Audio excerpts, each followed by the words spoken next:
Ravi de vous retrouver, mesdames et messieurs, pour cette autre édition de votre magazine dédié à l'économie actuelle au Cameroun. Nous allons faire une incursion dans le monde des nightclubs, un business qui connaît quelques mouvements pour dire ainsi, mais surtout nous intéresser au développement du commerce électronique au Cameroun.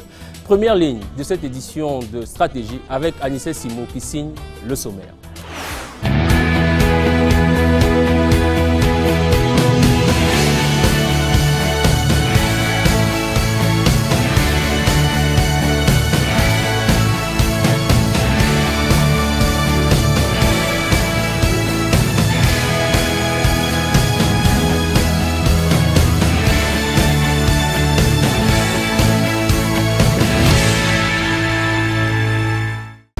Réalisez vos objectifs en regardant Stratégie avec CAC International. CAC International, nous construisons l'Afrique de demain.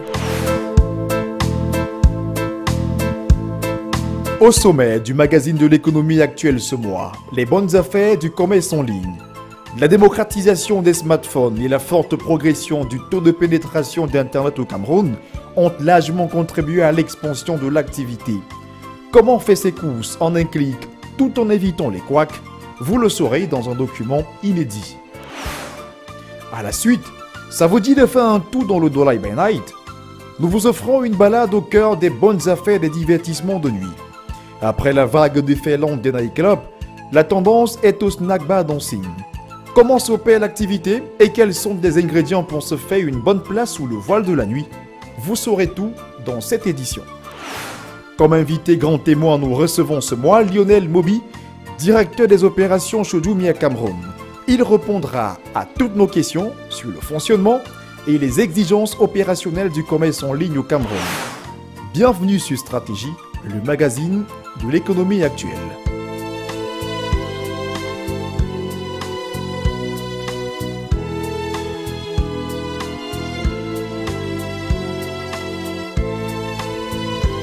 Pour commenter ces deux sujets inscrits dans le sommaire de Stratégie, nous recevons notre invité grand témoin, Lionel Moby, est directeur des opérations chez Jumia Cameroun. Il nous rejoint sur ce plateau.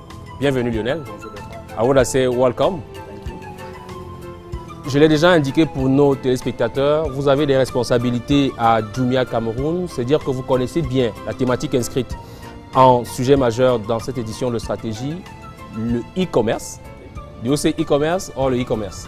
E-commerce. Je ne pose pas la question à la bonne personne parce que vous êtes anglophone. Mais dites-moi d'abord, quels sont les indicateurs du e-commerce au Cameroun actuellement? Il y a beaucoup d'indicateurs. Le premier, c'est le trafic des différents sites qu'on analyse énormément.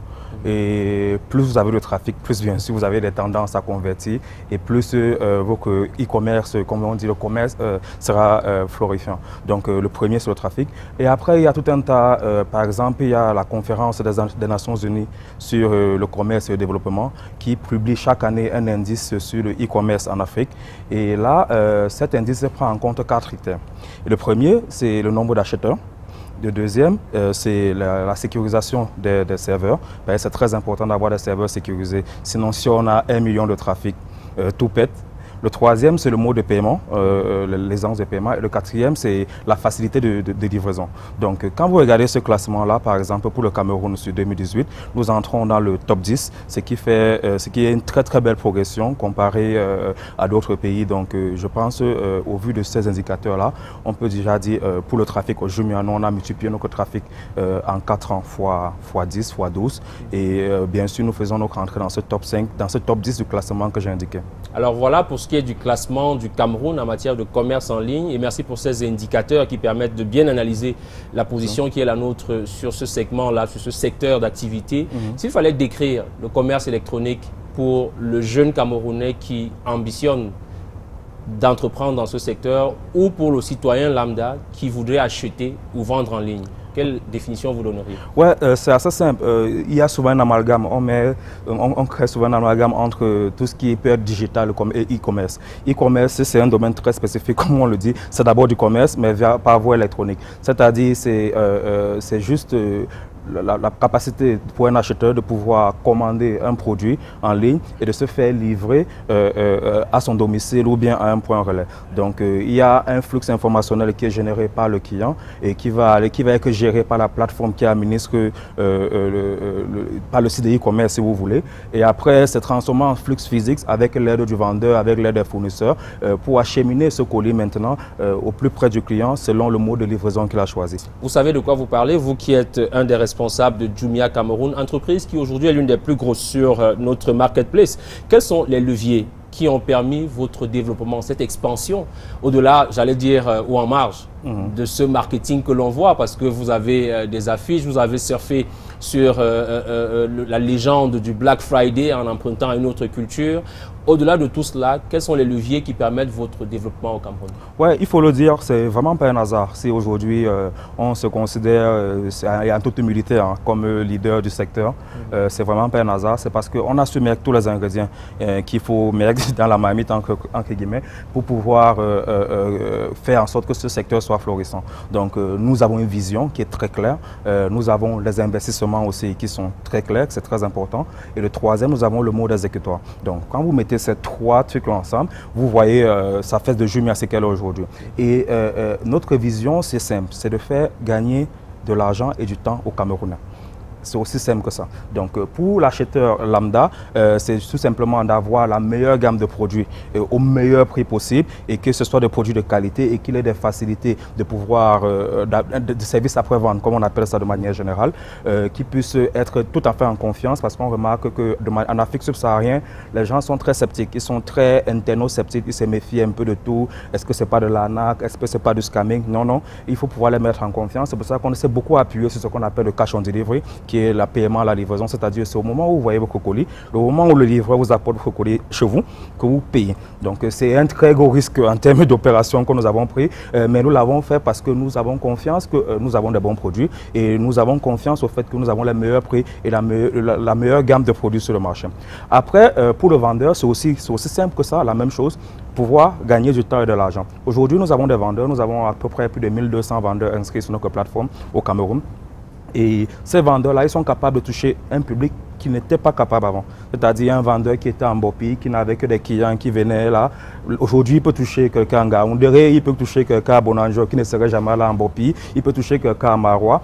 Tout ça là, tout simplement en s'inscrivant sur notre plateforme et en ayant quelques exigences, parce que le vendeur, la qualité du produit par exemple que le vendeur met à notre disposition a un impact très fort sur la clientèle. Donc on a quelques exigences avec nos fournisseurs, mais il est très important pour eux de savoir qu'on les ouvre un nouveau marché qui n'aurait pas pu toucher assez avec zéro investissement comme ils le font actuellement chez nous.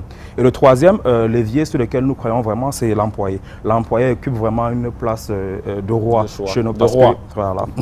Je préfère vraiment prendre parce que nous investissons énormément à faire grandir les talents, à déjà détecter ceux qui ont une très grande propension au e-commerce, au digital et tout ça là. Nous prenons des gens qui sont extrêmement passionnés, qui travaillent sans compter de foi et tout. Donc nous investissons, nous leur donnons les meilleurs outils à la pointe de la technologie dans ce secteur pour pouvoir évoluer. Et aujourd'hui, je crois que Jumia est très fier. Quand on regarde, il y a des anciens employés qui ont lancé le start-up et les start-up sont très florissantes.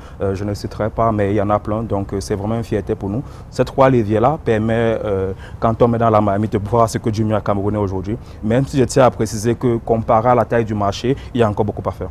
Alors, quel est l'état réel du marché? Vous avez donné là une possibilité pour nous d'entrer dans le premier reportage préparé par la rédaction. Il est consacré aux bonnes affaires du e-commerce au Cameroun. Le commerce en ligne, en plein essor dans notre pays, contribue à bouleverser les habitudes de vente et d'achat. Là, vous l'avez dit, la démocratisation des smartphones et la forte progression du taux de pénétration d'Internet au Cameroun ont largement contribué à l'expansion de cette activité. Cependant, si le commerce en ligne offre de nombreux avantages, il n'est pas sans risque pour les clients. En effet, on enregistre de plus en plus de plaintes des clients qui se disent victimes d'arnaques au cours de ces échanges commerciaux.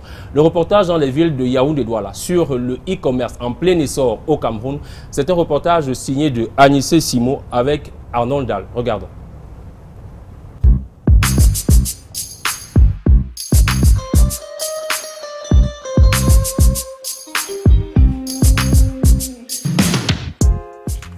À son domicile chaque matin, Elodie a son petit rituel.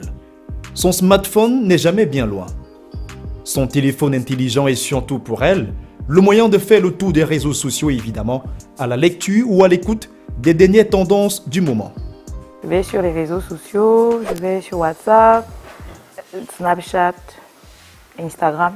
Je cherche par exemple sur Facebook, il y a des pages que je visite, il y a des pages d'achat en ligne. Je visite s'il y a des articles qui m'intéressent. J'essaie de voir si je peux acheter.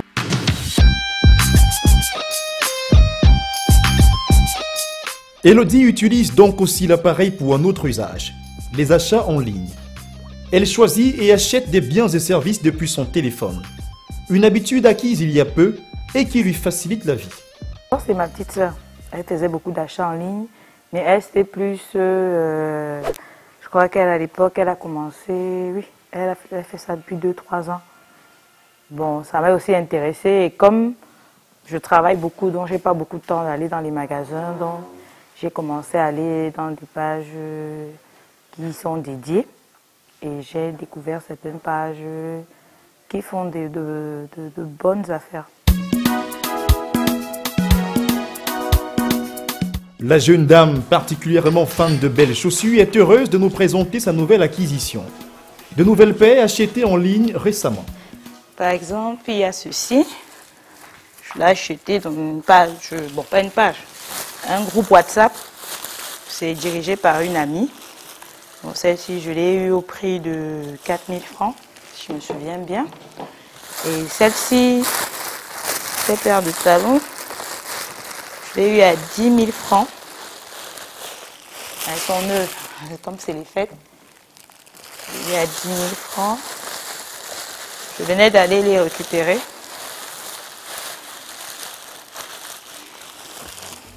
Voilà, c'est à peu près ce genre d'article qu'on peut trouver.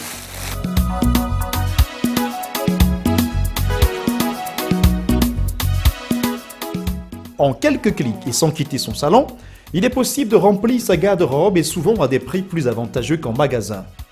Tout comme elle, de nombreux consommateurs font désormais l'expérience du commerce en ligne, via leur téléphone portable par exemple. Les sites de e-commerce explosent et avec la montée virale des réseaux sociaux, tout le monde ou presque est devenu vendeur en ligne et de plus en plus de consommateurs font leur première expérience. J'ai déjà effectué des achats en ligne à travers Jumia, qui est bien un des serveurs en ligne qui propose bien de bons produits.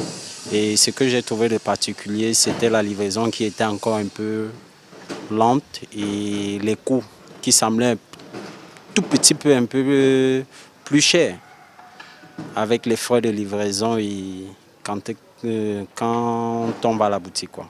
Un de mes amis, il a acheté ces trucs en ligne. Oui, il était satisfait par le produit, mais il y a aussi d'autres personnes, comme ma cousine qui avait fait l'achat d'un pacte, d'un téléphone pacte. Et le téléphone n'est pas venu avec la puce. Et les puces sont un peu rares à trouver sur le marché. On vend pas ces puces-là comme ça. C'est plus avec équipement et elle a eu un problème par rapport à ça. Elle a effectué des achats en ligne.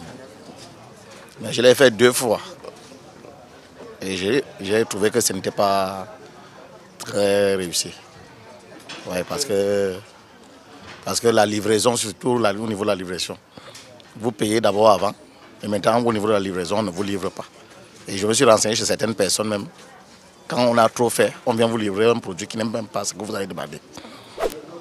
Les achats en ligne sont bien, puisque vous ne vous déplacez pas. Surtout quand vous payez, vous ne vous déplacez pas. Il suffit de vous entendre sur le prix, puis la livraison, puis l'article, on vient vous livrer à domicile. De même que moi aussi, quand l'article me plaît, on discute sur le prix, on vient me livrer à domicile aussi.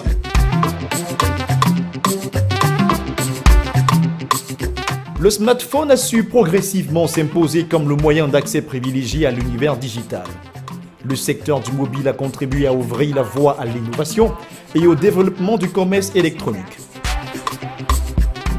Nous avons refait le chemin des circuits du e-commerce quelques années après son implémentation pour comprendre les avancées auprès des acteurs tout en évitant les petits pièges online.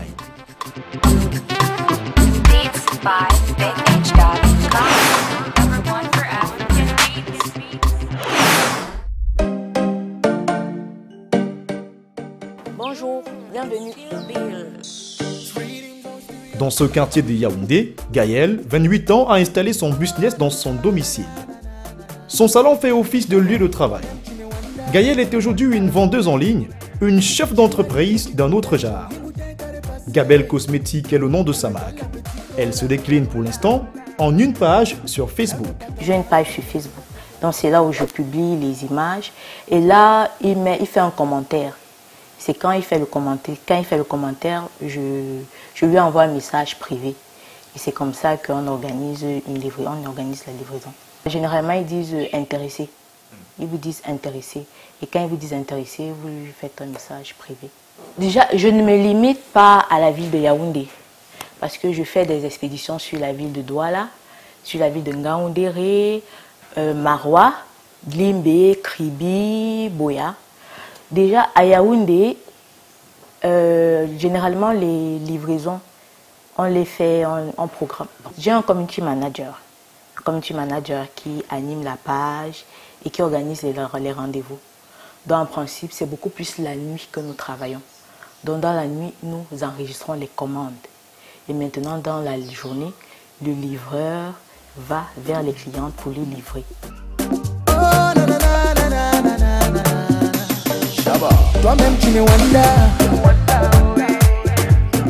Derrière son ordinateur, la jeune dame administre et gère son business. Elle achète et revend des produits via des plateformes. Son comptoir virtuel plutôt bien achalandé lui permet de répondre à la demande d'une clientèle diversifiée et de plus en plus exigeante. Je vends des produits cosmétiques pour les femmes comme pour les hommes. Et ce sont des produits d'Europe que j'achète en Europe, j'achète en France, en Angleterre, en Allemagne. Et j'ai un prestataire en France chez qui je les fais livrer.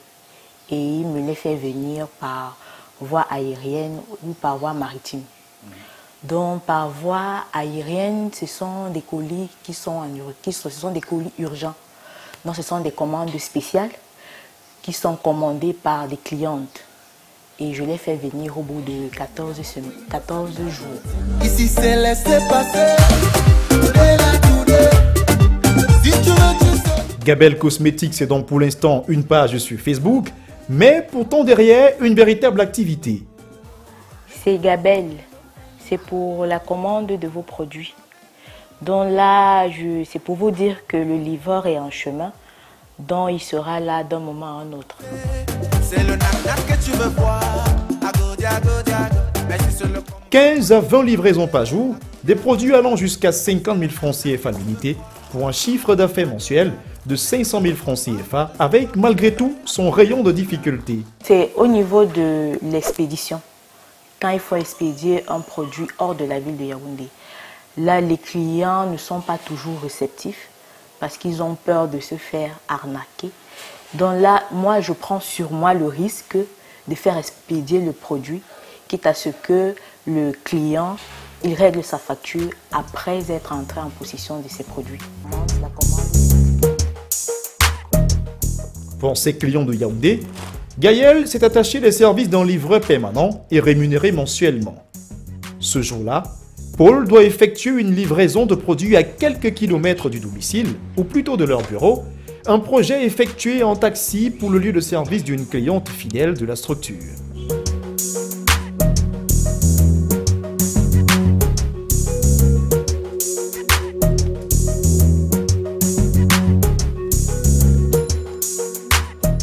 Dans son cabinet au cœur de Yaoundé, le docteur Lynn Gisèle Momugui a depuis quelque temps opté pour les achats en ligne. Ses produits de beauté viennent désormais à elle. Et je préfère acheter en ligne parce qu'on a un gain de temps et on a le le catalogue, donc ça nous permet d'avoir des produits et puis des suggestions même de produits. On peut vouloir quelque chose, on va chercher et puis on trouve autre chose en plus qui nous intéresse. Généralement, je vais sur la page Facebook de Gabelle et puis je regarde les produits qui m'intéressent, je prends les références et puis je l'appelle et je commande par téléphone.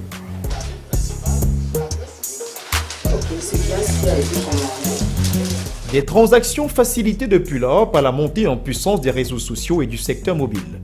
Le nombre d'internautes en 2017 a atteint 6 millions avec un taux de pénétration de 25% contre 18% en 2016. L'économie mobile a contribué à 3,5% au produit intérieur brut local.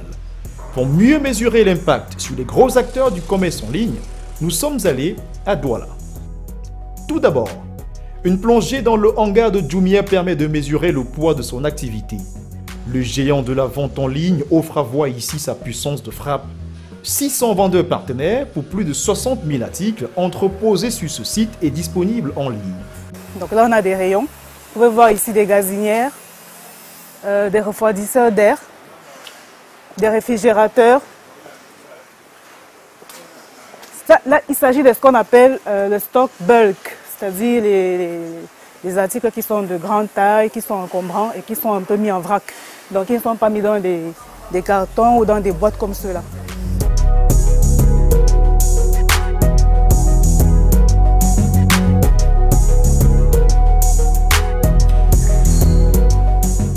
Non loin de l'entrepôt, nous faisons la rencontre de Kone Dowogonan, le directeur général de Jumia Cameroun. Il nous introduit dans l'univers de la digitalisation des services et des biens pour mieux comprendre l'explosion dans le secteur. Les modèles sont bonnes. Alors, le vrai marché qui existe, c'est la digitalisation des services aujourd'hui. Quand on parle de e-commerce, ce n'est pas juste la vente de biens ou de services, c'est d'abord la vente de différents, ce qu'on appelle des modules. Ça veut dire qu'aujourd'hui, on peut vendre à la fois des biens, on peut vendre des billets d'avion, des chambres d'hôtel, ainsi de suite. Donc aujourd'hui, typiquement, toute l'économie peut être digitalisée. De plus en plus, des acteurs du marché commencent à s'orienter vers ce type de digitalisation. La raison pour laquelle on a une sorte de cristallisation autour du e-commerce, qui est un peu le parapluie qui englobe tout ça. Le taux de pénétration d'Internet, je dis 20%. Deuxième levier, nous avons également le nombre d'utilisateurs de réseaux sociaux. Au Cameroun, on a environ 6 millions de personnes qui utilisent les réseaux sociaux, ce qui montre qu'on a un engouement pour tout ce qui est online. Troisième levier, on a un peu le fait, comme je dis, d'une digitalisation des services. Et de plus en plus, le marché concurrentiel pousse les Camerounais à rechercher des produits au meilleur prix et de meilleure qualité. Raison pour laquelle de plus en plus de Camerounais, on va dire, s'orientent vers le e-commerce. Le dernier élément, c'est que le e-commerce permet de lever énormément de freins au commerce normal. Je prends un exemple très simple. Aujourd'hui, un vendeur qui vend au marché Bopi au Cameroun paiera la location de sa boutique, il paiera également des taxes on va dire, communales, il paiera un staff, il paiera énormément d'éléments. En allant sur le net, il ne paye rien, il n'a pas de loyer à payer et il vend beaucoup plus largement que possible. Donc,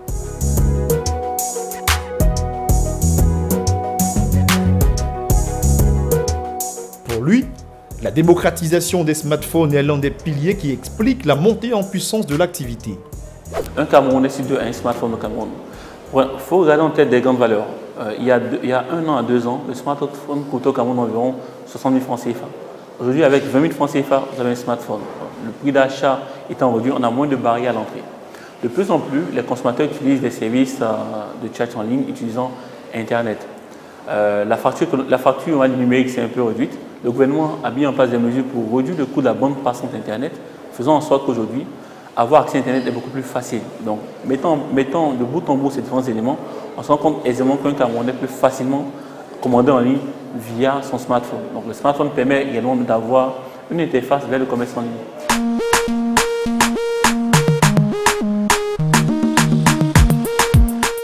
Nous avons pris note et puis, toujours à Douala, nous allons à la rencontre d'un autre acteur. Ici, le responsable produit Alexis Yipmo nous ouvre les portes du portail des petites annonces. Bonjour, bienvenue chez Kerawa.com. Ici, c'est nos locaux où nous effectuons toutes nos opérations. Je vais vous présenter le reste de la team. Donc, ici, c'est notre équipe digital marketing. Ils sont en full sur Internet 24 sur 24.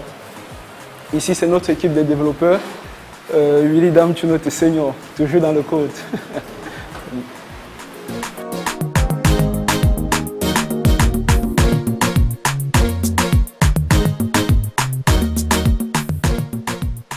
Le site dénombre à ce jour plus de 500 000 annonces pour près d'1 million de visiteurs par mois. Après le tour du propriétaire, Alexis va lui aussi faire l'état du secteur avec la montée des réseaux sociaux et l'utilisation des smartphones. En 2012, on dénombrait près de 15 millions d'utilisateurs de téléphones mobiles au Cameroun et ce chiffre est passé à 19 millions en 2017. Vous voyez donc beaucoup plus de Camerounais adoptent l'utilisation des téléphones mobiles, au point où la tendance mondiale parle même déjà de commerce mobile ou de M-commerce. Il est clair aujourd'hui que les réseaux sociaux sont le lieu de rendez-vous d'une grande partie des internautes camerounais. On dénombre près de 4 millions d'internautes actifs sur les réseaux sociaux au Cameroun, soit plus de la moitié des internautes. Et sur ces réseaux, il y a carrément des groupes de vente qui se sont développés, donnant la possibilité aux vendeurs particuliers ou entreprises de vendre leurs produits et services en ligne à une grande masse de personnes.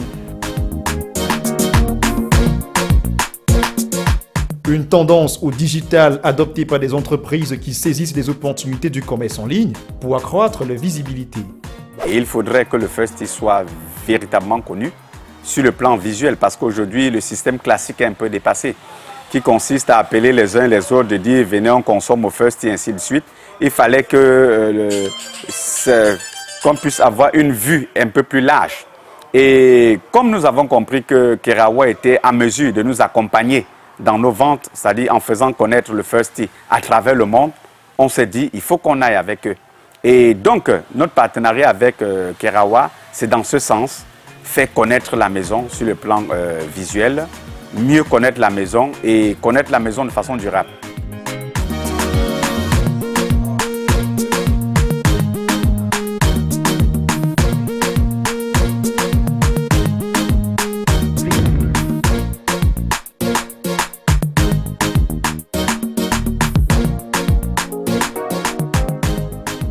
J'ai eu à consulter Kerawa pour un marketing, un autre marketing qui est un marketing digital. Voilà, ça veut dire qu'il n'y a pas que moi, il y a beaucoup d'autres sociétés qui font appel à eux. Donc, je suis connue dans le monde entier. On n'a plus besoin de venir sur place au Phuket pour une consultation. On consulte directement et en relation, on travaille. Cependant, la montée en puissance du commerce en ligne n'est pas sans effet néfaste. Les pages des sites sont autant suivies par des acheteurs que remplies de plaintes et de requêtes de clients. Parfois, entre ce qu'on vend en ligne et ce qu'on reçoit à la livraison, il y a comme un air de tromperie sur la marchandise.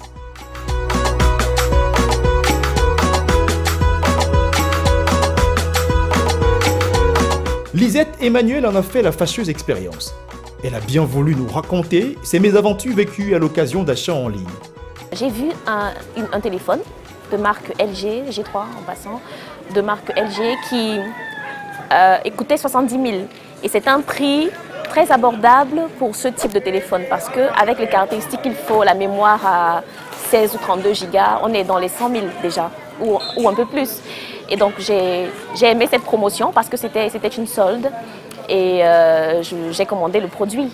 Et quand je l'ai acheté, je l'ai eu une semaine après. À la livraison, le poids du téléphone était très bizarre. Je l'ai quand même pris parce que bon, je ne suis pas une experte quant à ce qui concerne la qualité des téléphones. Quand je suis rentrée, j'ai pris la glace de protection pour la mettre sur l'écran. Le temps de l'installer, elle s'est cassé en tout petits morceaux. C'était pas de bonne qualité. Je rappelle que le jour où j'achète le téléphone, je commande aussi une série d'assiettes de services de table, on va le dire comme ça, une série d'assiettes un peu comme des marmites. À vue d'œil, elles semblaient de très bonne qualité et lorsque je les ai reçues dans mes mains, elles étaient si légères. J'ai dû m'excuser parce que c'était un cadeau de mariage que j'offrais. J'ai dû m'excuser auprès du couple et leur dire que j'offrirais quelque chose de bien mieux. Une mauvaise aventure qui lui prescrit désormais plus de prudence. Il faut faire attention à ce qui est vu, mais heureusement que certains demandent de payer après avoir vu l'article, parce que c'est après avoir vu l'article que vous pouvez juger de sa qualité. Ce que vous voyez, c'est la beauté, c'est l'apparence du produit, mais ce n'est pas la qualité, ça pourrait ne pas correspondre au prix. Donc il faut faire attention en achetant en ligne.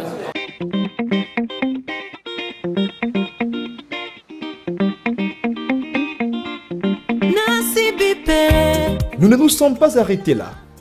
Au fait, qu'en est-il de l'origine et de la qualité des produits vendus en ligne? Retour chez Jumia, la plus grosse marketplace en ligne au Cameroun avec son catalogue de plus de 60 000 articles. La plateforme reçoit elle aussi de plus en plus de requêtes de clients au sujet de la qualité des produits livrés. Au service client, Diane Christelle et son équipe ont la charge de suivre et de traiter les plaintes des acheteurs. Les plaintes sont assez vastes. Ça peut aller du colis qui n'est pas conforme à ce qu'on a commandé sur le site, au colis qui est endommagé, au colis qui a fonctionné pendant un temps et qui a arrêté de fonctionner. Donc à ce niveau, premièrement, lorsqu'un client commande sur Jumia, à la livraison, juste après, il a 7 jours pour tester le produit et si il est défectueux ou il ne convient pas à sa commande, il peut le retourner gratuitement sous 7 jours. Après les 7 jours, si l'article s'arrête de fonctionner par mégarde ou défaut de fonctionnement ou de fabrication, il a la couverture service après-vente du vendeur. Donc, une fois qu'il est dans les délais pour le service après-vente, nous le mettons directement en contact avec le vendeur pour l'assistance technique. En général, le client imagine un article lorsqu'il le voit en ligne et lorsqu'il arrive et que ça ne correspond pas, il revient vers nous. Donc derrière, on apporte également beaucoup de soins dans les informations que nous donnons aux clients au moment de la confirmation de la commande. Et bien sûr, nous donnons l'opportunité au client de vérifier son colis à la livraison pour confirmer que c'est effectivement ce qu'il a voulu.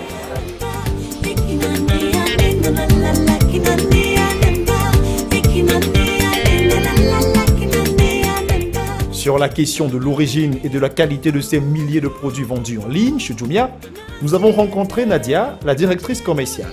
Nous montons en fait des partenariats aujourd'hui avec quasiment 600 vendeurs. Donc c'est des vendeurs en fait que vous connaissez, c'est des vendeurs qui sont sur le marché camerounais, qui sont soit des représentants de marques propres, donc qui ont leur propre marque, soit sinon qui sont des représentants de marques internationales comme LG, Samsung, Delta, etc. Donc en fait on a deux provenances de produits avec chacun des garanties sur la qualité des produits et évidemment le meilleur prix.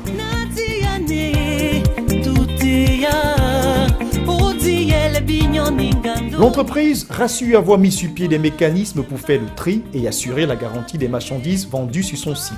On a différents types de produits, donc les produits garantis, effectivement, c'est on va dire 70% de nos ventes aujourd'hui qui viennent de distributeurs officiels, d'accord? Donc on valide la garantie et où il y a un service après-vente derrière qui est proposé, comme vous pouvez avoir des services après-vente dans les magasins. Donc on a un service qui gère justement tout ça. Voilà pour la qualité des produits. Après, nous avons évidemment une charte de qualité où on interdit la contrefaçon. Et dès qu'un produit est indiqué par nos clients comme étant un problème qualité, tout de suite on le met off dans le jargon de Jumia, c'est-à-dire qu'on l'enlève de la plateforme automatiquement.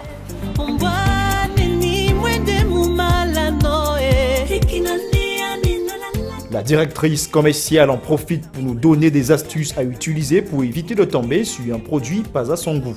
Des plaintes, il y en aura toujours. Amazon aujourd'hui, qui est le leader mondial, a des millions de plaintes tous les jours. Rien ne vous garantit effectivement d'avoir un produit top, sauf vous avez des éléments quand même sur Jumia. Un, c'est la note vendeur. En bas de l'article, quand vous cliquez, vous regardez qu'il y a une note vendeur et vous pouvez voir les commentaires des clients. Donc vous, effectivement, c'est comme aujourd'hui vous arrivez sur un marché, mais vous avez des indications pour savoir quel produit choisir aujourd'hui. Donc vous notez le vendeur, nous on note aussi le vendeur par rapport à justement son retour qualité. Et ça vous permet de faire votre choix en âme et conscience. Vous avez aussi différents éléments qu'on vous indique. Donc distributeur officiel, garantie Jumia, service après-vente garantie. Dès que vous savez ces éléments-là, sachez que c'est Jumia en fait qui les met sur la plateforme. Donc on est sûr de la source du produit et de la qualité du produit. Donc il y a des éléments aujourd'hui qui vous permettent vraiment de faire un bon choix. La note vendeur, qui est très souvent pas connue du grand public, est très importante et il faut vraiment regarder cette note pour faire son choix.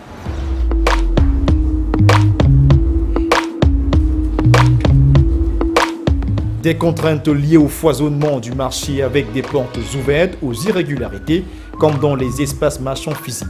Des exigences opérationnelles permettent tout de même d'amoindrir les mauvaises surprises. moi j'ai mis assez l'accent dessus, c'est d'avoir des produits de qualité pour susciter la confiance du consommateur, parce qu'on remarque que le consommateur est très sceptique. Il est, surtout quand c'est sur Internet, il se dit toujours que c'est du scam et autres. Donc c'est la première chose. Le deuxième truc, c'est que toujours dans la même lancée, pour pouvoir gagner la confiance du consommateur, c'est le paiement à la livraison. Payer à la livraison, c'est facile à dire, mais c'est très difficile à mettre en place. On a beaucoup de sociétés logistiques aujourd'hui qui ne travaillent pas avec nous parce que à 95%, à 97%, nos chiffres d'affaires générés par le paiement à la livraison. Donc il faut pouvoir mettre les process en place pour pouvoir contourner ce challenge-là, parce que c'est une source de plus-value pour le client, comme on l'a expliqué tout à l'heure. Ensuite, nous avons les retours, nous avons la livraison même en soi. Nous savons très bien que nous n'avons pas les infrastructures dignes du même secteur dans lequel Amazon ou Alibaba évoluent. Nos infrastructures routières, aériennes ne sont pas encore aussi développées, mais avec ça, le client a la même exigence qu'en Europe. Il veut livrer en 24 heures, il veut livrer en 48 heures. Il faut pouvoir satisfaire à cette exigence-là, sinon on ne peut pas faire du e-commerce en Afrique. Et la troisième, l'autre exigence aussi, c'est l'étendue du réseau. C'est-à-dire, est-ce que vous vous concentrez sur Douala et Yaoundé, comme certains pourraient être tentés de le faire, ou est-ce que vous allez chercher le besoin là où il est?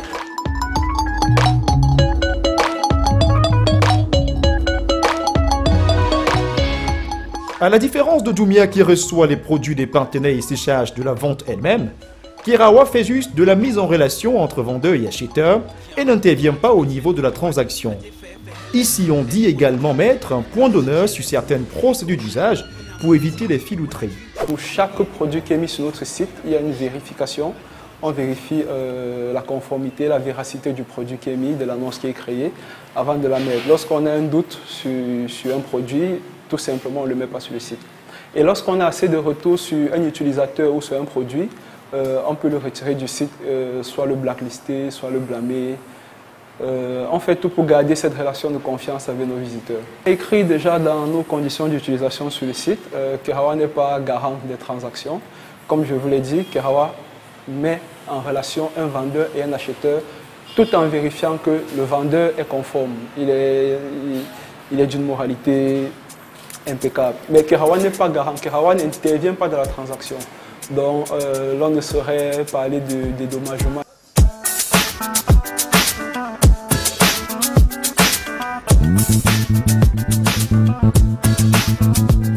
Le secteur offre des facilités, mais aussi des pièges à déjouer. Entre les conditions d'achat sur Internet, la livraison et les éventuels retours ou remboursements, il faut faire le bon clic pour éviter les couacs. Retour sur ce plateau après ce premier reportage consacré donc à l'essor du commerce en ligne au Cameroun. Lionel Mobi, vous êtes avec nous sur ce plateau. Vous êtes expert en ces matières-là, puisque au quotidien, votre activité est de vendre en ligne, d'acheter aussi avant de vendre, parce qu'en fait, quand on est vendeur en ligne, on achète avant. Et les utilisateurs, eux, vont davantage faire recours à leur téléphone. Le smartphone, visiblement, contribue énormément à l'expansion du commerce en ligne. Les chiffres parlent de 65% des commandes dans le secteur qui se font via le téléphone mobile.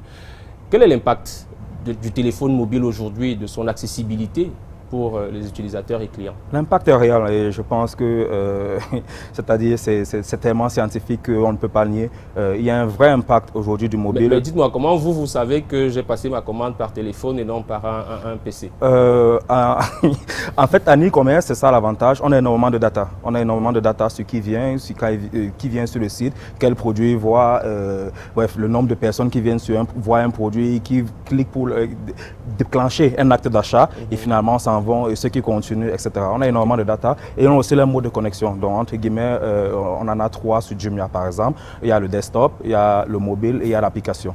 Donc, on sait à peu près tout ça là. Et sur Jumia, les chiffres dont vous parlez, c'est très proche. Nous sommes à 70% du trafic qui provient du mobile. Donc, et quand on regarde aussi notre évolution horaire du trafic, il y a 5 ans, le trafic était principalement au aux heures de pause. C'est-à-dire, on voyait très bien que c'était des travailleurs qui étaient devant le desktop à 14 heures, prenaient une pause, regardaient, ils essayaient de faire des achats à défaut de pouvoir aller faire des magasins parce que ça prenait trop de temps. Donc aujourd'hui, on a une autre heure, une autre heure de pic qui est 18h-20h. Ça correspond à quoi, Bertrand? Ce qui indique également que c'est l'heure à laquelle on part du travail ou on fait une pause avant de rentrer à la maison. Voilà, c'est généralement les embouteillages. Pour ceux qui sont dans les villes de Douala et Yaoundé, c'est généralement les embouteillages. On les embouteillages, on profite. On va sur Internet, généralement on passe sur Facebook, on essaie de scroller sur sa timeline.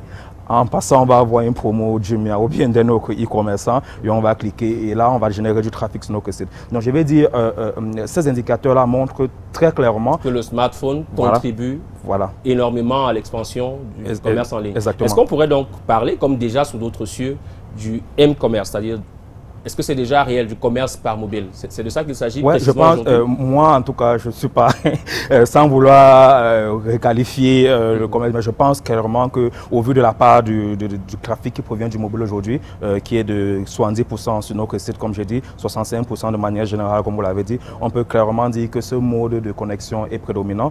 Et je pense que nous, à Jumia, on l'a compris depuis, parce que, comme j'ai dit, on a évolué avec du trafic et le trafic provient prédominamment du mobile. Voilà. Alors maintenant, il y a le rôle des réseaux sociaux. Il est également important dans le développement du commerce électronique. De l'observation que vous avez dans votre entreprise, mais également les données qui vous parviennent du secteur, est-ce que les réseaux sociaux contribuent? Ouais, largement. Et à quel taux? Vous avez une estimation? Peut-être pas une estimation exacte, mais ce que je peux vous dire, c'est aujourd'hui, il y a beaucoup de clients. On a aujourd'hui 40 000 personnes qui viennent sur notre plateforme chaque jour. Donc, sur les 40 000, bien sûr, il y a des gens qui ont déjà... C'est au moins un élément stratégique dans votre positionnement. Ouais, c'est des chiffres qui sont connus. Alexia, vous pouvez aller sur Alexia, qui est un référentiel de trafic en ligne. Vous verrez les mêmes chiffres. Donc, c'est 40 000 en moyenne. En période de campagne, ça peut exploser, faire x2. Donc, sur ces 40 000 là, il y a bien sûr une bonne partie, disons, je dirais environ la moitié, je peux me tromper, qui ont déjà le réflexe Jumia, c'est-à-dire normalement on vient sur Jumia parce qu'ils savent que Jumia ont déjà des bonnes offres et tout. Mais il y a d'autres qui sont targetés, c'est-à-dire ils sont targetés sur Facebook, sur Google, c'est-à-dire quand vous lancez aujourd'hui une recherche sur Google Samsung Galaxy S9, pour ne pas faire la publicité, il est très probable que vous tombez sur notre site d'abord comme référent. Même chose sur Facebook, nous faisons énormément... Donc vous utilisez les réseaux sociaux pour booster votre activité. Exactement. Et cela aujourd'hui, tous les sites de commerce en ligne le font pratiquement. Oui, il n'y a pas de e-commerce sans présence et activité sur les réseaux sociaux. Je pense parce que c'est pour ça. Alors, à côté de cela, avant qu'on ne parle des difficultés auxquelles font face les clients du commerce électronique, il y a des circuits informels qui se développent justement sur les réseaux sociaux. Je veux dire, je crée une page Facebook. Bien sûr. Et à partir de cette page-là, je dis, je vends des cravates. J'en ai une aujourd'hui, j'en ai deux demain, j'en ai en soie. Comment vous appréciez ce qui est donc qualifié de circuit informel? Est-ce que cela a un impact réel aujourd'hui sur l'activité du commerce électronique tel que régulièrement mené? Ouais, je dois dire, nous on a un regard, on a un double regard sur ces activités informelles dont vous parlez. On a un double regard. Le premier, c'est positif, c'est de dire, ok, plus nous sommes nombreux, parce que ce que nous essayons tous de faire, c'est de changer des habitudes de consommation. C'est-à-dire de dire aux Camerounais lambda, tout ce que vous trouvez au marché, vous pouvez le trouver en ligne. Donc, plus nous sommes nombreux à créer une dynamique dans cette direction-là, le mieux c'est. Donc, c'est un regard très positif. Et en plus, moi, je connais des personnes qui vendent sur Facebook. Ça permet d'avoir un revenu additionnel, d'arrondir les fins de mois très facilement. Donc, je vais dire, sur ces deux aspects-là, je dirais que c'est positif. Le mauvais côté dans ça, et ça, il faut le dire, c'est que tout le monde n'est pas... premièrement, tout le monde n'est pas clean, c'est-à-dire il y a des gens chez qui vous envoyez de l'argent. Vous ne voulez pas dire que tout le monde n'est pas honnête? Voilà, tout le monde n'est pas honnête. Il y a des malhonnêtes qui profitent de cette brèche-là, justement. Donc, ils exigent un prépaiement, vous lui envoyez de l'argent, vous n'avez jamais l'article. Ou bien, il y a des personnes honnêtes qui vendent et qui n'ont pas prévu des conditions de service après-vente, qui est très important en e-commerce, parce que jusqu'à ce que le client reçoive l'article, il ne l'a pas vu.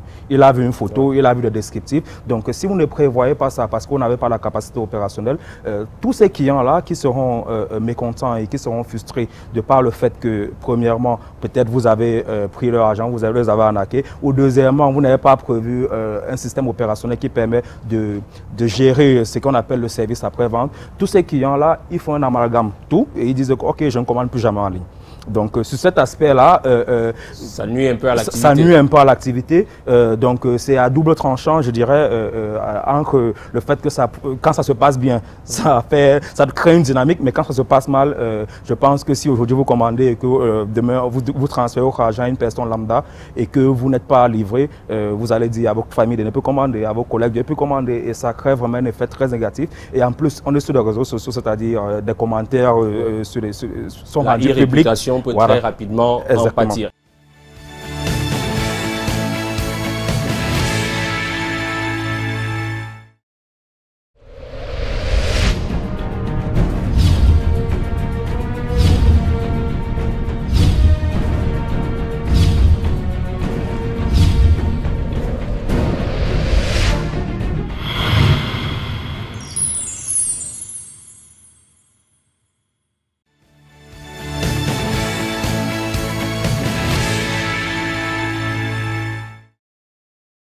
Et donc, on parle donc là des surprises, on va dire désagréables, qui arrivent aux internautes qui choisissent de faire leur commerce en ligne. D'abord, la qualité des produits. D'accord. Vous avez commencé à en parler. On voit un produit en image, on passe la commande, ce n'est pas ce qu'on reçoit. Qu'est-ce qui explique cela? Mais en fait, surtout, comment on corrige? L'approche que nous avons, c'est aujourd'hui, quand vous êtes vendeur, la première chose qu'on regarde, c'est la qualité de vos produits. C'est-à-dire, on ne va même pas s'inquiéter. Bref, il y a plusieurs trucs sur lesquels on peut être flexible, mais la première chose sur laquelle on est intransigeant, c'est la qualité des produits. Même avec ça, je vous avouerai qu'il y a toujours quelques produits qui réussissent à filtrer. Et donc, ce qu'il faut faire, c'est pouvoir mettre en place un mécanisme qui rattrape ces erreurs-là, ces produits qui ont filtré. Donc, c'est très important. C'est pour ça que je parlais tout à l'heure. Même des personnes honnêtes, aujourd'hui, ils doivent pouvoir mettre un système opérationnel qui permette de gérer l'après-vente. Donc, il faut aussi dire, il y a un problème aujourd'hui sur le fashion, par exemple. Il y a un problème monstrueux sur le marché des tailles. Quand vous allez en magasin, vous pouvez essayer votre pantalon. Moi, aujourd'hui, je ne sais plus quelle taille je fais. Si c'est du 32, c'est du XL. Je crois que beaucoup de Camerounais sont perdus comme moi. Donc, on a beau mettre des guides de taille qu'on veut sur le site. Mais quand ça arrive à la livraison, il y a toujours une probabilité, et croyez-moi, elle est très élevée, que ce ne soit pas la taille correspondante. Malgré le fait que c'est indiqué 32, alors que vous avez commandé du 32. Donc, il faut pouvoir mettre en place un mécanisme de service après-vente. Et c'est ce que nous, on a pensé, en tout cas chez Jumia, et de dire, OK, vous commandez, déjà, vous payez à la livraison. Ça, c'est un premier truc. Même si vous avez fait un prépaiement, parce que nous avons des mécanismes de prépaiement intégrés avec MTN Mobile Money et Orange Money, même si vous faites un prépaiement, vous avez la possibilité de dire, OK, sous 7 jours, le produit ne correspond pas à mes attentes et je le retourne. D'accord. Alors, il n'y a pas que la tromperie sur la marchandise, il y a également l'arnaque. Il y a le vol, carrément. On envoie de l'argent et puis on n'est jamais livré, donc ça va même au-delà de la tromperie, ou alors on vous propose des services qu'on n'a pas. Comment vous réglez ce genre de problèmes qui vous parviennent certainement, qui nuisent à votre activité quand c'est fait par d'autres? Je suppose que vous, dans votre entreprise, ce n'est pas le cas. Mais qu'est-ce que vous diriez aux clients du commerce électronique? Quelles précautions, quelle attitude avoir? Déjà, ce qu'il faut dire, je vais prendre un peu le parallèle. Quand les cartes Visa arrivaient en Europe, il y a eu le même phénomène. C'est-à-dire qu'il y avait eu énormément de méfiance parce que tout le monde avait peur d'entrer ses coordonnées parce qu'on se disait, bon, soit je veux payer, je ne vais pas la tique, ou bien même on peut pirater mes coordonnées pour aller faire d'autres achats après. Donc aujourd'hui, avec le Visa Verified par exemple, quand vous allez sur un site, vous savez que c'est Visa Verified et vous savez que non, cette personne-là est enregistrée comme marchand auprès de Visa. Donc même en cas de problème, vous pouvez retracer. C'est la même chose aujourd'hui et je crois que la législation a beaucoup évolué. Aujourd'hui, les opérateurs qui sont Orange Money et MTN Mobile Money ont ce qu'ils appellent des marchands. C'est-à-dire aujourd'hui, nous, Jumia, on est un marchand qui est facilement reconnaissable sur notre plateforme. Quand vous faites une transaction chez nous, vous savez qu'au pire des cas, même si vous ne nous connaissez pas, via MTN Mobile Money ou bien via Orange Money, vous pouvez remonter jusqu'à nous et ça vous donne plus de garantie. Et il faut aller plus en plus à là. Il y a une limitation qui est mal passée, je pense, je crois que c'était en 2018, c'est-à-dire le nombre de transactions qu'un particulier pouvaient recevoir. Voilà, ça a été limité à 3, je pense, pour Orange Money et à 5 pour MTN. Pour moi, c'est quelque chose qui va dans ce sens-là. Il faut pouvoir distinguer l'usage commercial qu'on fait de ces moyens de paiement-là et l'usage individuel qu'on fait. C'est important de pouvoir envoyer de l'argent. Il faut discipliner également les clients parce que cela paraît comme les plafonds fixés par des banques. Lorsqu'on a un compte d'épargne ou sur son compte courant, on choisit de dire je ne souhaite pas faire un dépassement de telle somme. Exactement. Donc vous pensez que c'est l'une des méthodes qui peut aider? C'est une des méthodes qui peut aider pour moi, en tout cas d'un point de vue e-commerçant. Pour moi, c'est une des méthodes qui peut aider à réguler cette activité-là. Si on sait pertinemment qu'une personne, un vendeur qui n'est pas enregistré comme un marchand officiel ne peut recevoir que 3 transactions, au moins ça limite le risque de fraude qu'il pourrait y avoir parce qu'on sait qu'en commerce électronique, ça peut aller très vite. Vous pouvez avoir des centaines, des milliers de transactions par jour. Et s'il n'y a pas de plafond, si ce n'est pas encadré, pour moi, c'est un trop gros risque. Donc je pense qu'il y a déjà des avancées dans cette direction-là. Justement, Lionel Moby, sortons par là sur ce sujet consacré au commerce électronique. À la suite de ce reportage précisément, quelle est la réglementation aujourd'hui? Quel est le cadre juridique qui encadre cette activité du e-commerce? Honnêtement, il n'y a pas de cadre juridique spécifique au e-commerce. Nous sommes dans le commerce. Mais les règles qui régissent le commerce aujourd'hui sont les mêmes qui s'appliquent à nous. Donc, je pense que ça va évoluer. Mais ici, on est dans le virtuel, on est dans le numérique pour être... Oui, c'est sûr. Ça va évoluer. Donc, il y a des données qu'il faut prendre en compte. Oui, bien sûr, il y a des spécificités qui sont, je vais dire 70%, c'est quasiment la même chose. Mais il y a 30% qui sont vraiment spécifiques au e-commerce. Et je pense que, comme d'autres pays, le Kenya a déjà une réglementation e-commerce spécifique. Ça viendra le temps et c'est à nous aussi de continuer à faire croître notre activité pour que les autorités vont trouver un cadre juridique qui convient le plus à notre activité.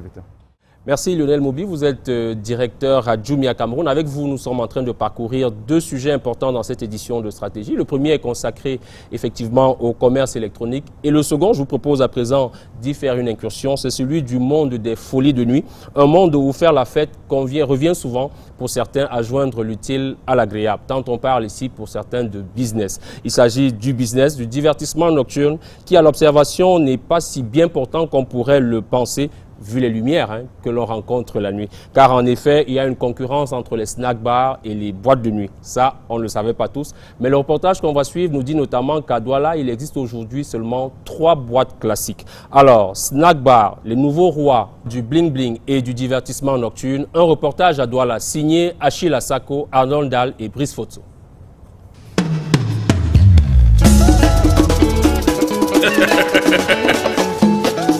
Serge Polo. Nous sommes à Douala, dans le 1er arrondissement, ici à Deido, lieu réputé pour ses nuits très mouvementées et son animation sans pareil. Depuis la tombée de la nuit, les affamés se ruent sur du poisson braisé qu'ils accompagneront de bières bien fraîches, à consommer le plus souvent en plein air ou en terrasse.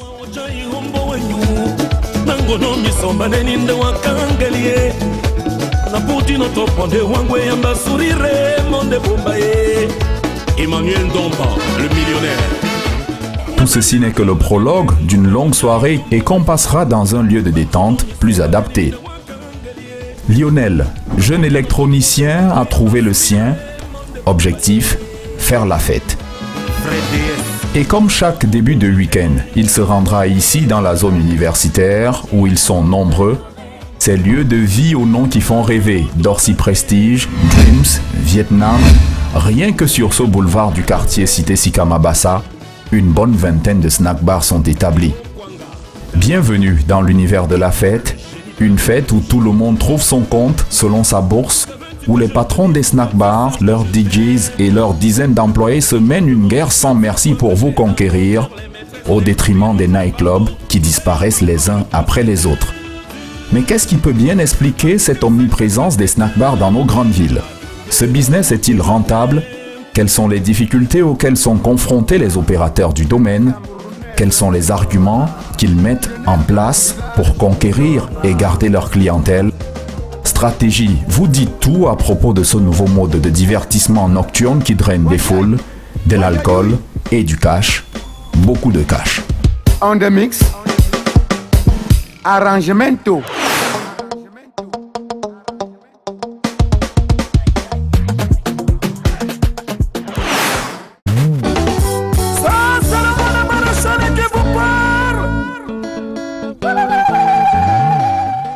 Retour à Deido, lieu dit rue de la Joie. Nous avons rendez-vous avec Hervé Nana. Il est directeur de publication du magazine La Voix du Barman. Pour lui, on ne peut pas parler de la montée en puissance des snack bars sans chercher à comprendre le phénomène de la disparition des boîtes de nuit, matérialisé par un snack bar bien connu à Douala, le Firsty. Le Firsty parce que c'est l'un des établissements qui est conçu dès la base déjà, avec la structure d'une boîte de nuit. Parce que c'était une boîte de nuit à l'époque. Et cette boîte de nuit à l'époque s'appelait le Coladera.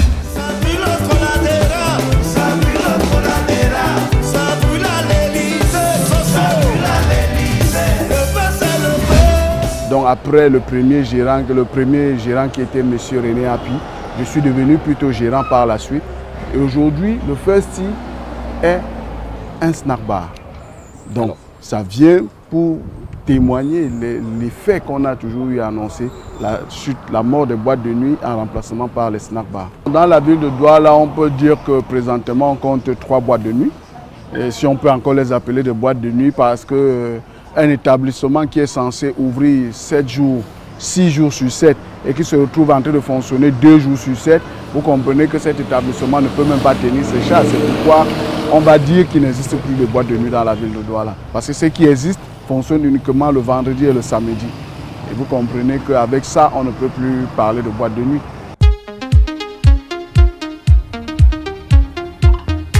Si Hervé tient à nous faire cette visite, c'est parce qu'il est expert dans le domaine.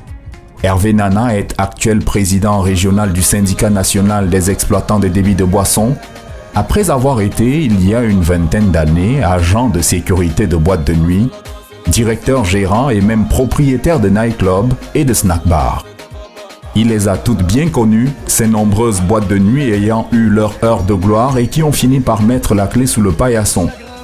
Si le Cor Fortuna, boîte de nuit en vogue dans les années 95, est devenu un parc automobile, le Georges V est quant à lui aujourd'hui fermé, réduit à l'état de magasin de stockage. Le bling-bling des folles nuits chaudes a laissé place au délabrement et à la crasse de l'abandon. C'est fini, fini, fini, fini, fini, fini, fini. C'est fini, fini, fini, fini, fini, fini, fini.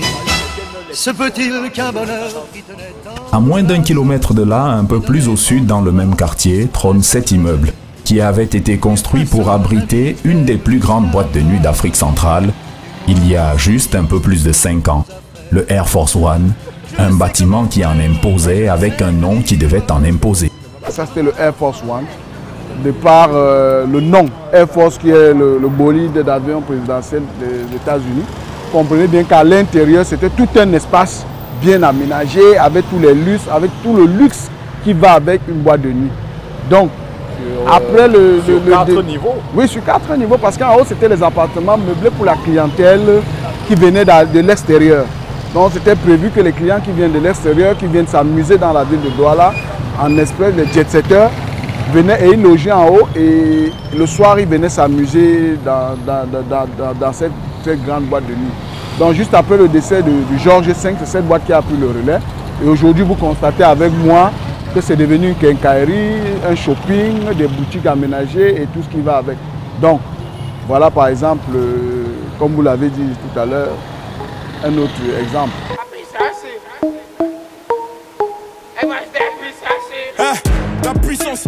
Alors que les exemples de boîtes de nuit disparues se multiplient à Douala, ces snack bars qui affichent leur réussite à coups de luminaires bling bling sont légion. Ceux qui pensent me connaissent ne connaissent pas. Moi t'as toujours d'être comme les bacus dans mon secteur. T'es dans la merde, je suis au fond d'un carré IP. Ces bâtards sont à la dèche, t'es mon adversaire. Douala 5e, ici par exemple au quartier Bonamoussadi, on compte une trentaine de snack bars et le propriétaire du Firsty de Deido vient d'ouvrir un autre complexe. Il se fait appeler discothèque mais reste à la réalité un snack bar ouvert dès 16h tous les jours, plus grand, plus chic et réservé à une clientèle VIP.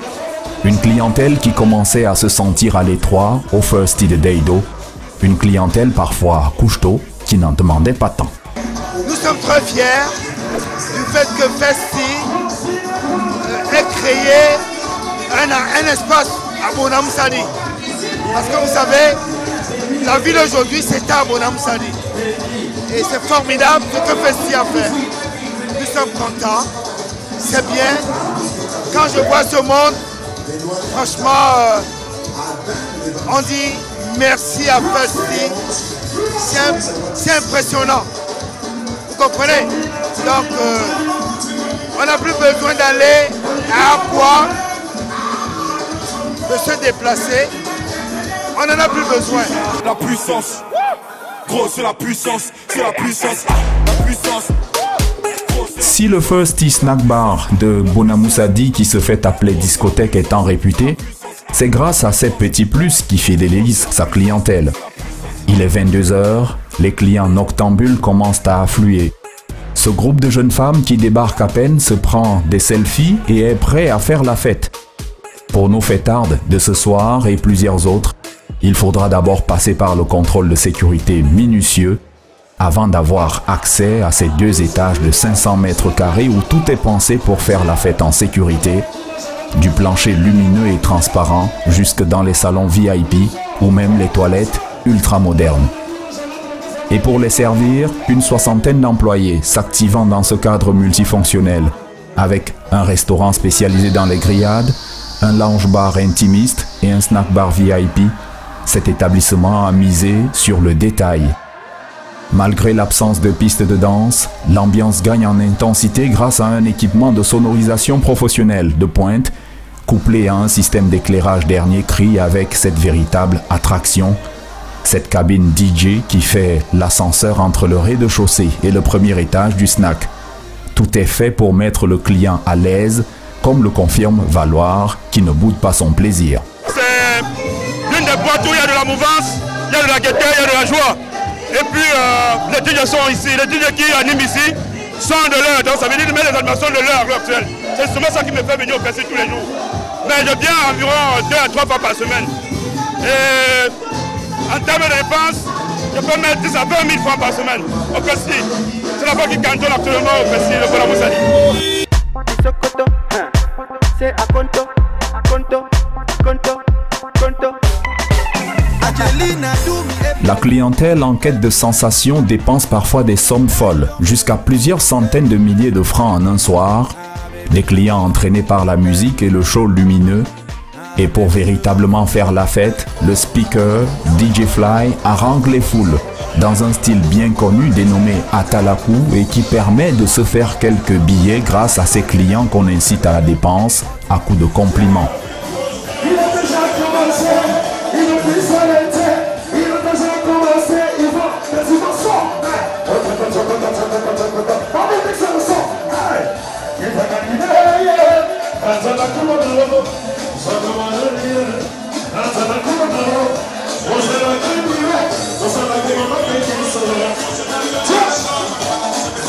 Showtime dans la sortie, ça dimanche, tu te flammes, c'est le petit cerf.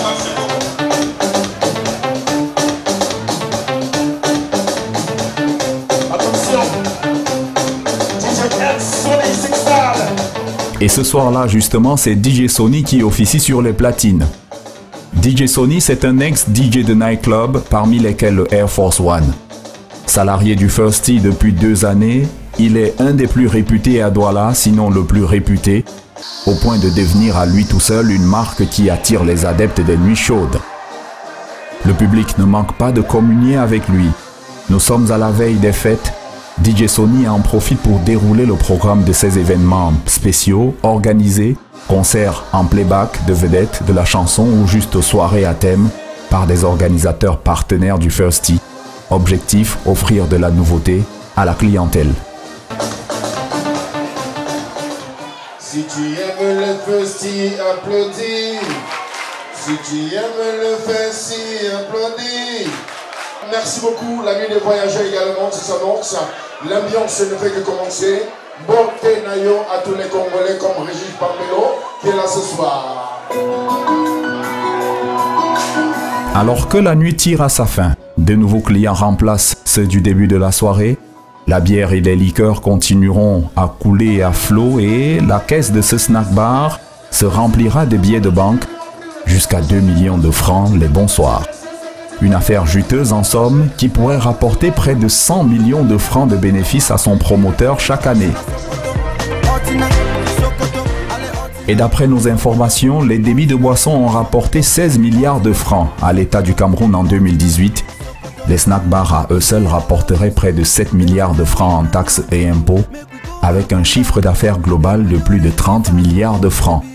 Une manne qui fait de ce secteur d'activité un secteur juteux.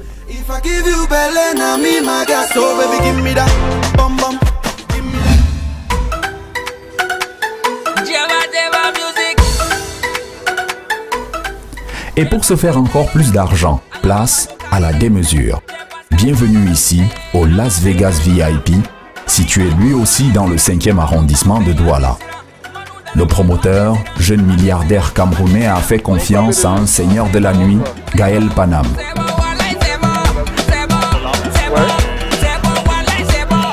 Ben, écoute, les grandes réalisations, après les grandes réalisations, nous avons les grandes opportunités. C'est une opportunité pour vous de vous présenter au Las Vegas. Voilà, voilà, bienvenue.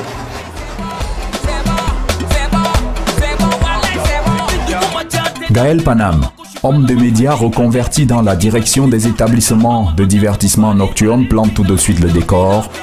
Tout ici est fait en formule géante. On est bien au Las Vegas. On essaie de faire évoluer un peu le monde de l'entertainment. D'habitude, les gens ont l'habitude de construire des petits endroits pour recevoir de l'argent. Mais alors, le promoteur de ce lieu a essayé de faire rêver les Camerounais, ce qui n'arrive plus depuis très longtemps. Cet espace peut contenir en place assise 1380 personnes. Donc, 1380 personnes bien assises et 2000 debout. Donc, il y a de quoi. Donc, pour cette nouvelle édition, on va commencer par ici.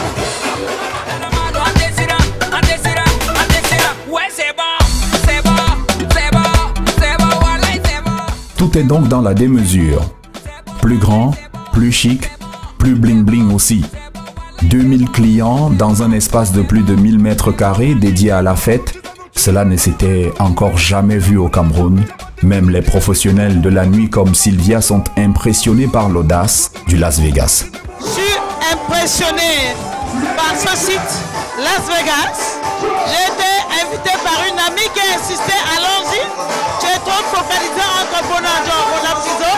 Elle m'a déporté de ce côté, franchement. Je ne m'en reviens pas, je ne sais même pas si je suis au Cameroun. Parce que là, depuis quelques années, c'est les stars qui ont pris le pouvoir. Je me demande bien qu'est-ce qui n'a pas marché avec les discothèques. Parce qu'on a de la peine à nos jours à ramener les gens dans les discothèques. Déjà, avant, il fallait avoir à partir de 50 000 francs pour oser inviter des amis dans une discothèque à nos jours. Par rapport au snack, avec 10 000 francs, tu peux déporter au moins 16 amis, vous avez chacun une bière et vous faites l'ambiance all night long.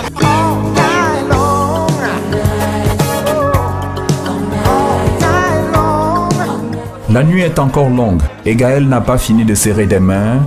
Des fidèles, des amis, de nouveaux clients venus à la découverte du Las Vegas avec pour certains l'objectif d'occuper l'espace VIP. Mais cela se mérite. Il faut payer cher, très cher, l'accès au carré VIP, minimum 80 000 francs. Ici, c'est le secteur qu'on appelle VIP. On ne vend pas de bière de ce côté. On vend des grandes liqueurs, 18 ans, 15 ans, en montant. Et du champagne. D'accord. Ça peut se consommer ailleurs aussi. Donc, c'est ceux qui, on va dire, c'est le coin des riches. Non, pas les riches, le coin de ceux qui ont les moyens de s'offrir une belle soirée. D'accord.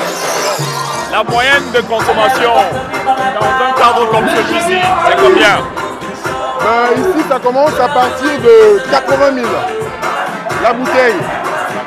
Parce que les gens, ils aiment être sélectifs, de choisir avec qui ils vont faire la fête.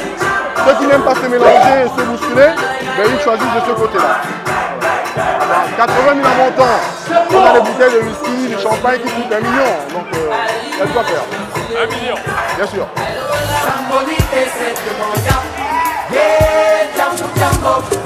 Et pendant que nous poursuivons notre visite, nous rencontrons une de ces bouteilles qui donne accès à la loge VIP. Du whisky haut de gamme importé, la bouteille est décorée pour l'occasion d'une bougie de feu de Bengale. Alors là, on est en train de démontrer quelqu'un qui a acheté une bouteille de whisky d'une grande valeur pour présenter à la caméra. Vous voyez? Une bouteille de Gold Label, c'est hyper cher, ça coûte pas moins de 80 000. Des bouteilles encore plus chères, à 1 million, stockées ici dans un bar à la vitrine plus que garnie et où règne une ambiance de ruche d'abeilles.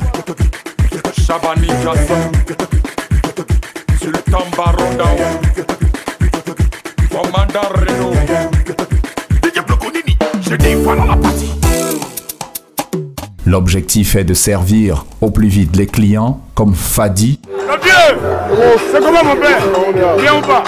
La santé, voilà. Un client traité aux petits oignons et pour cause, il dépense sans compter. Montre en or incrusté de diamants au poignet, bijoux de grande valeur, Fadi le sorcier est le client bling bling par excellence. Je suis Fadi le sorcier depuis Paris, Vendôme. C'est une histoire de Las Vegas. Les Las avec les veines. C'est pas Pharrell. Mais l'histoire, ce qui se passe là maintenant, on est en train de manger l'argent fort.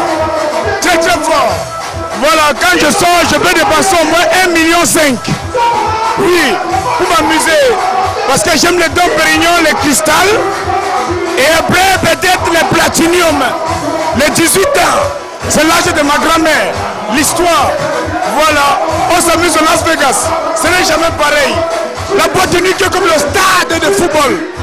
Voilà. On s'amuse en famille. C'est une histoire de sensation, émotion, légitime. Oh, brrr. Voilà. J'aime ça. Attention, ça vient fort. Voilà.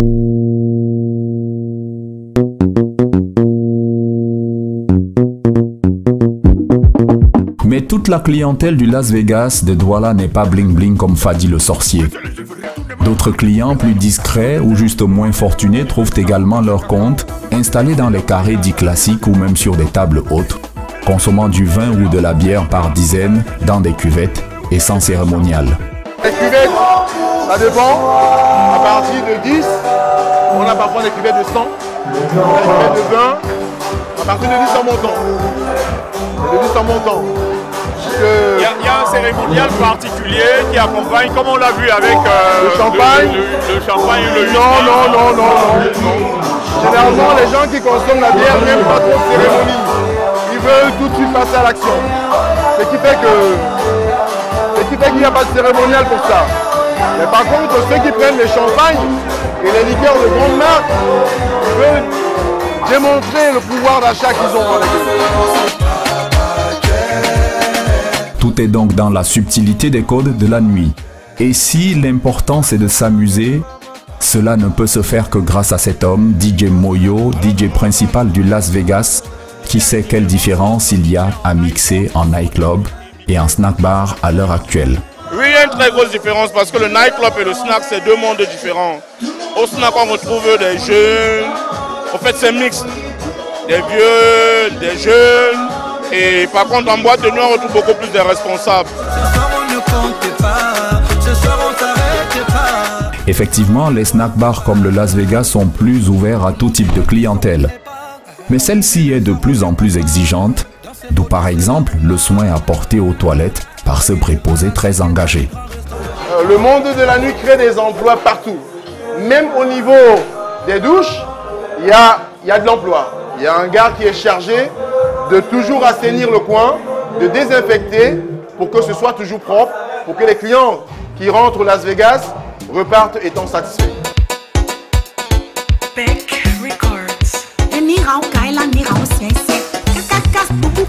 Ils doivent donc être satisfaits, ces clients, même quand ils optent pour des plaisirs étranges. Exemple avec cette drôle de cigarette importée du Maghreb et d'Orient, la chicha.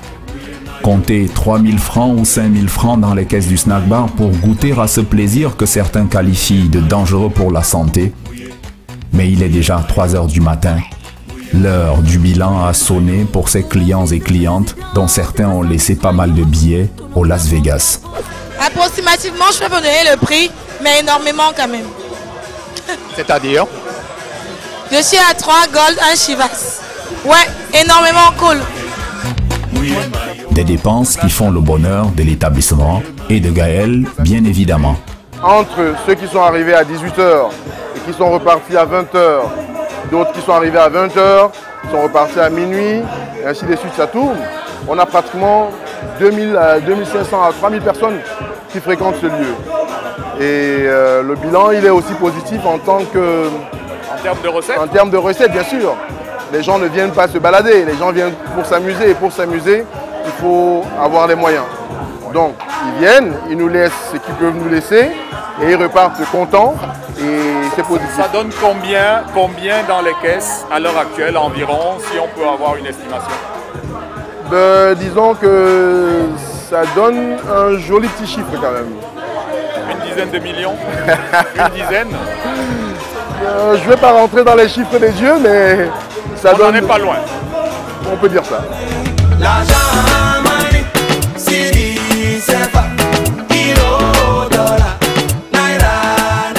Gaël n'en dira pas plus, mais les bons soirs, le complexe Las Vegas peut générer un chiffre d'affaires de 5 à 10 millions de francs CFA.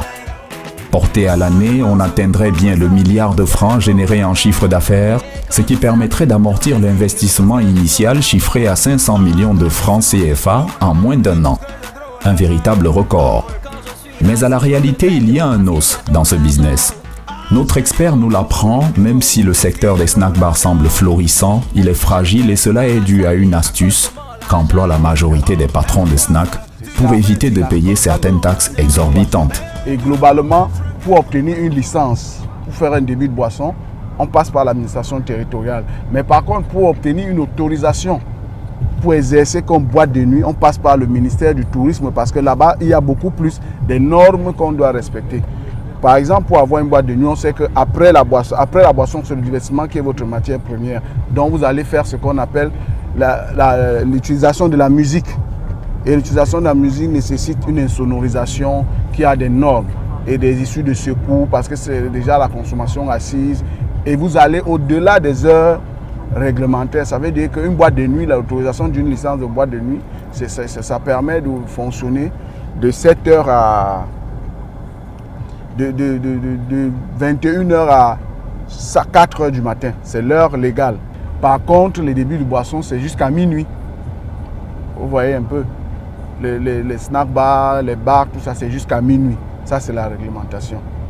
Non, le respect de la réglementation, c'est vraiment ça le problème, la difficulté. Et encore une fois de plus, si vous interrogez certains anciens patrons de boîtes de nuit, avec qui on était beaucoup plus en contact, ils vous expliqueront que c'est le non-respect de la réglementation en vigueur déjà qui est venu tuer également les boîtes de nuit. Parce que quand les propriétaires des boîtes de nuit manquaient déjà d'imagination et qu'il y avait les nouveaux petits poussés qui arrivaient, les propriétaires des snacks qui avaient beaucoup plus d'idées, qui apportaient un peu d'innovation vis-à-vis de la clientèle. Et les clients arrivaient et disaient non, on va rester jusqu'au matin, on est là, on continue. Et puis bon, et quand... ça arrivait le moment de contrôle, les patrouilles de police qui arrivaient sont très tolérants vis-à-vis des exploitants et c'est ça qui a poussé en sorte qu'on se retrouve aujourd'hui vers cela.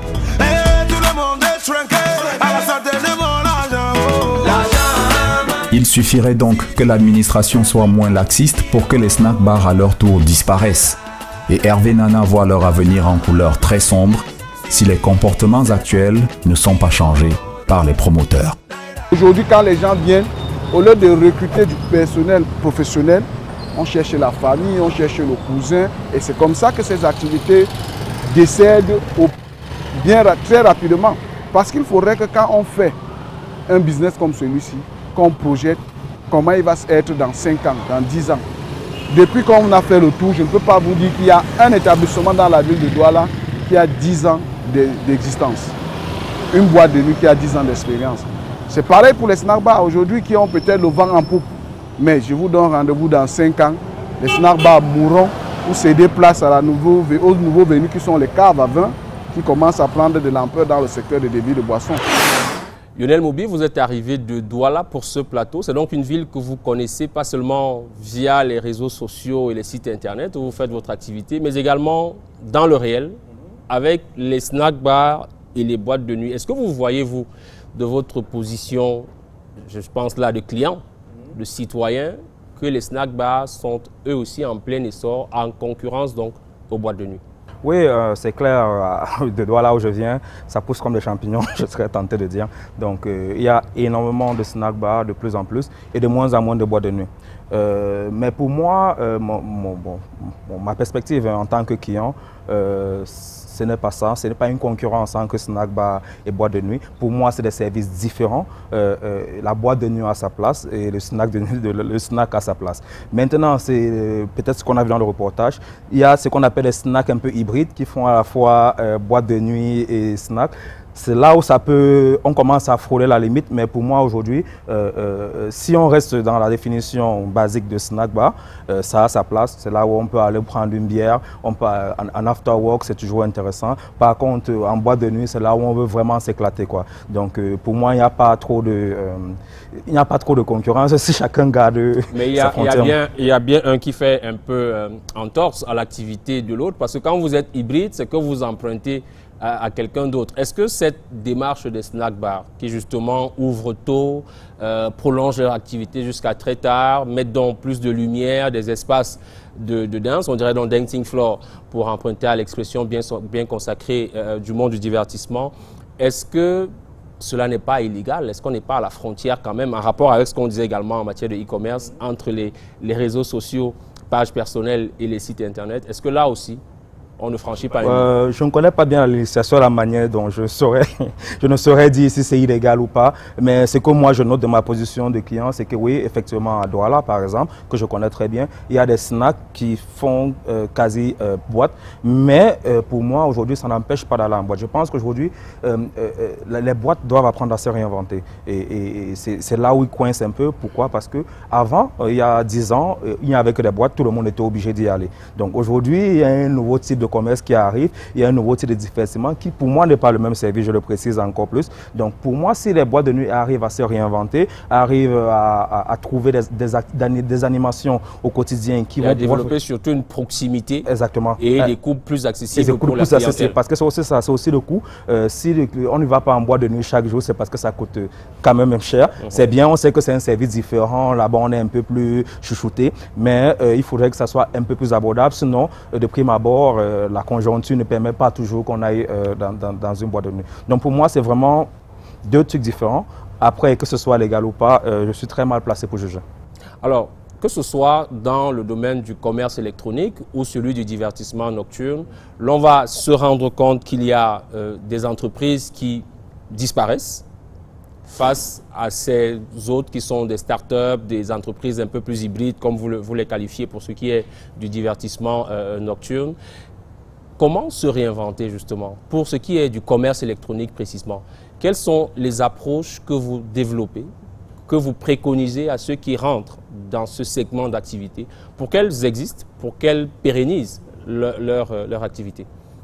Vous savez, moi, j'aime bien la définition il y a plusieurs définitions de start-up qui dit qu'une start-up, c'est une entreprise dont le modèle économique n'est pas encore achevé, n'est pas encore prouvé totalement. Donc, j'aime bien cette définition. Et pour moi, si vous entrez dans une activité comme le e-commerce ou bien le digital, donc pour moi, c'est tous des start-up parce que vous n'avez pas encore eu un modèle économique qui est pérenne, en tout cas dans le contexte actuel. Amazon l'a fait, d'autres sur Alibaba, etc.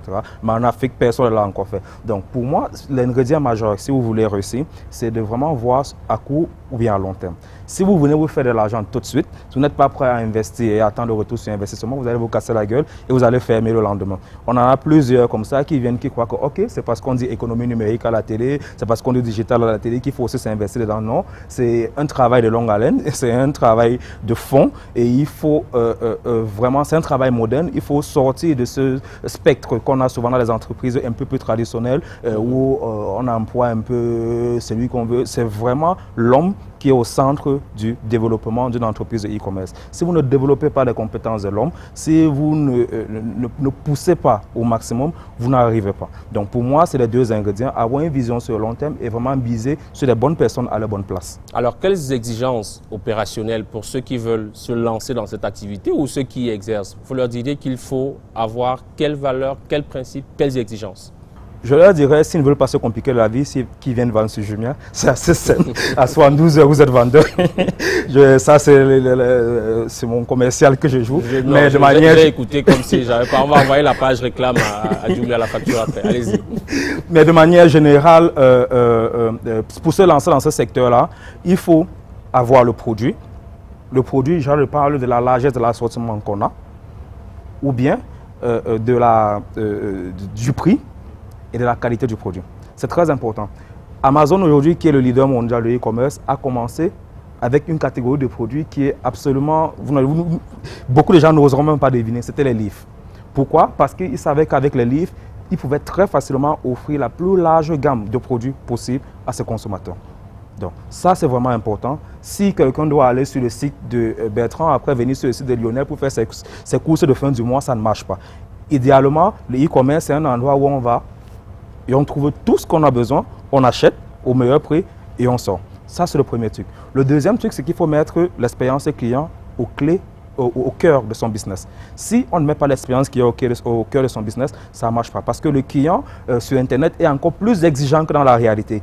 On va souvent dans les restaurants, on se fait traiter mal, on va en commerce, on dit que si tu ne veux pas prendre la télé, tu t'en vas. Mais en e-commerce, le client qui vient vers toi, parce que c'est tout ça, même si c'est toi qui l'as targeté sur Facebook, qui vient vers toi, s'il n'a pas un service premium, comme il voit à la télé, il est découragé.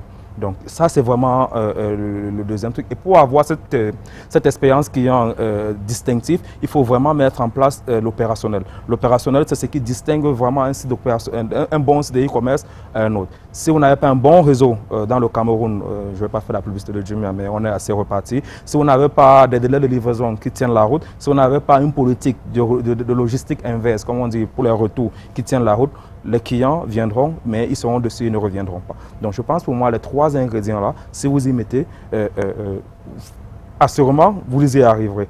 Mais comme j'ai dit, le plus facile, c'est juste s'agripper à une plateforme qui existe déjà et qui a prouvé qu'il y a un bon réseau de distribution, qu'il y a une bonne politique, qu'il y a déjà un système opérationnel assez huilé. Vous y viendrez juste avec votre assortiment, avec votre part de contribution et après, là, vous faites des ventes et c'est assez facile. Alors, Lionel Mobile, nous arrivons pratiquement au terme de cette édition de Stratégie qui est consacrée au commerce électronique avec une incursion partielle que nous avons faite dans le secteur du divertissement nocturne, un secteur qui lui également fait appel au digital. Bien sûr. Il y a là-bas une économie numérique qui se développe. Quel est le regard que vous avez? Je crois déjà, de manière générale, l'économie numérique s'applique partout. Et c'est pour ça que je dis que ce n'est pas une concurrence avec l'économie traditionnelle, c'est juste un autre moyen. Pour moi, c'est quelqu'un qui va sur l'économie numérique, un vendeur qui vient sur Jumia, il ne perd pas sa clientèle de base.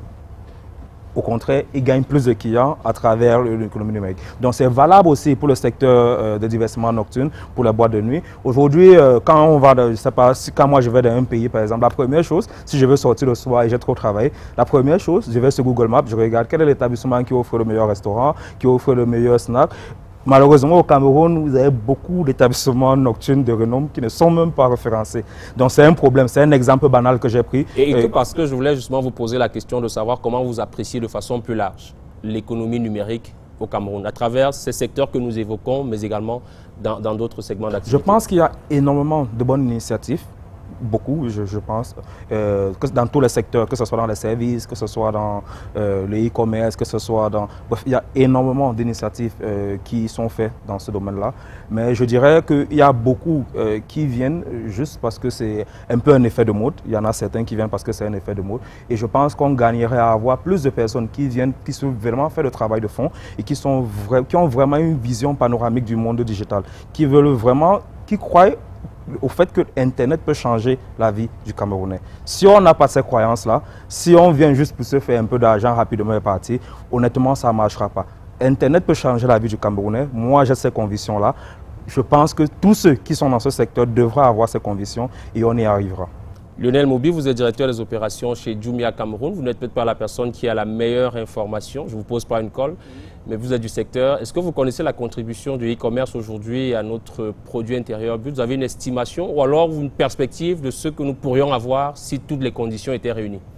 Je n'ai pas de chiffres, mais je crois avoir suivi à la radio que ça a avoisiné les 3,5% en 2018.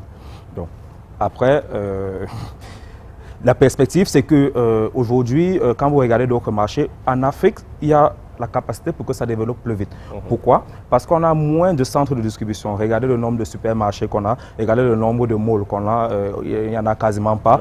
Quand vous reprenez le ratio habitants par centre de distribution, c'est très faible. C'est là où il y a le plus faible. Et heureusement, il y a une classe moyenne qui est en train d'émerger. Donc si... Qui elle est sur le numérique. Voilà, et qui est sur le numérique parce que c'est là où elle trouve le produit qu'elle veut au meilleur prix. Donc, si les e-commerçants, comme on dit, c'est pour ça qu'il dit pour le moment, il n'est même pas question de bataille de concurrence, il est question de gagner d'abord la confiance des consommateurs, de créer cette habitude de consommation. Si nous continuons à aller aussi vite, c'est sûr, on peut très rapidement, plus rapidement qu'aux États-Unis ou en Asie ou en Chine, assister à une inversion de courbe entre le marché traditionnel et le marché électronique. Donc, on le souhaite que ce soit le plus vite possible. Nous sommes sur la bonne voie. Mais encore une fois, je ne voudrais pas que ça rende inquiet les commerçants traditionnels parce que je vais vous raconter une anecdote. Une fois sur Jumia, il y a eu un vendeur qui est venu mettre une télé à un prix exceptionnel et tout son réseau de distribution lui a grondé dessus en disant « Ouais, pourquoi tu mets à ce prix-là » Donc, je vais dire aussi le commerce électronique, même si on n'achète pas, ça peut servir de référencement parce que c'est un truc transparent sur lequel tout le monde voit le prix de tout le monde et ça peut être intéressant pour faire baisser le prix et bien sûr rendre la vie des Camerounais un peu plus facile. Merci Lionel Mobi, vous êtes directeur des opérations à Jumia Cameroun, je le rappelle. Vous étiez notre invité grand témoin pour cette édition de Stratégie. Vous avez bien conclu avec nous. Le commerce électronique est en plein essor au Cameroun et avec de meilleurs développements, sa contribution à notre économie sera beaucoup plus efficiente. Mesdames et messieurs, merci d'avoir suivi cette autre édition de votre magazine dédié à l'économie actuelle. Une équipe conduite ici au Hilton Hotel par Alain Fongué. Merci à la rédaction encadrée par Anissé Simo. Notez le rendez-vous dans un mois sur votre chaîne de télévision. Bonsoir.